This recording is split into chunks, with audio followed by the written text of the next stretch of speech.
তো hey guys back to my YouTube channel. আজকে চলেছি নতুন একটা ভিডিও নিয়ে। আজকে ভিডিওটা হচ্ছে গাইজ পাখিদের ব্রিডিং প্রোগ্রেস নিয়ে। পাখিদের ব্রিডিং প্রোগ্রেস কেমন কী হচ্ছে সেটা আজকে আপনাদেরকে দেখাবো গাইজ। চলুন ভিডিওটা শুরু করা যাক। আগে পাখিগুলোকে খেতে দিয়ে দিই। এই যে গাইজ পাখির জল এদিকে খাবার রেডি হয়ে গেছে, পাখিগুলোকে খেতে দিয়ে দিই। এই যে গাইজ সব পাখিগুলো খেতে দেওয়া হয়ে গেছে, পাখিগুলো খাচ্ছে। এই জোড়া পাখিগুলো খাচ্ছে, ওইখানে ওই জোড়া পাখিগুলো খাচ্ছে। সব পাখি খেতে আরম্ভ করে দিয়েছে গাইজ। এই যে উপরের জোড়াটাও খাচ্ছে, এই যে আর ওই পাখিটা কোনো সমুদ্রের খানা খাচ্ছে।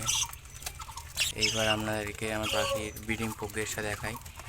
এই খাঁচায় এই যে এই তিনটে পাখি বাচ্চা, এই পাখিটার আর এই পাখিটার বাচ্চা, এই যে তিনটে পাখি বাচ্চা হয়েছে। হাঁড়ি ছড়িয়ে দিয়েছি, পাখিগুলো বাচ্চা তিনখানা, এই যে তিনটে আর এখন একটা আছে চারটে। সেগুলো বেশ বড় হয়ে গেছে, এই যে গাইতে নেই। আর উপরে খাঁচায় বলতে গাইজ ওই যে পাখিটা ভাঁড়ে আছে দেখাচ্ছে আমাদের ব্রিডিং প্রোগ্রেসের। এই পাখিটার গাইতে একটা বাচ্চা ফুটেছে, এই যে ডিমটা খোসারা পড়ে রয়েছে।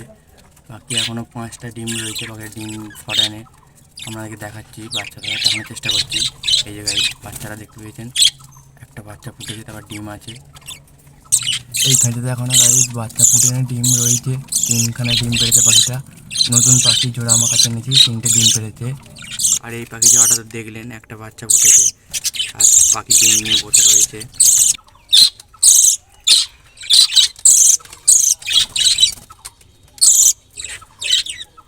এই পাখি জোড়াটা এখনও ডিম পাড়েনি, খুব শিগগিরই এরাও ডিম পেড়ে দেবে। ডিম পারলে আপনাদেরকে দেখাবো আমি আমার এরকম ভিডিও। আপনাদের ভিডিও যদি আপনাদের ভালো লেগে থাকে তাহলে একটা লাইক করবেন, কমেন্ট করবেন, আর নিত্য নতুন ভিডিও পাওয়ার জন্য আমার চ্যানেলটা সাবস্ক্রাইব করে পাশে থাকবেন।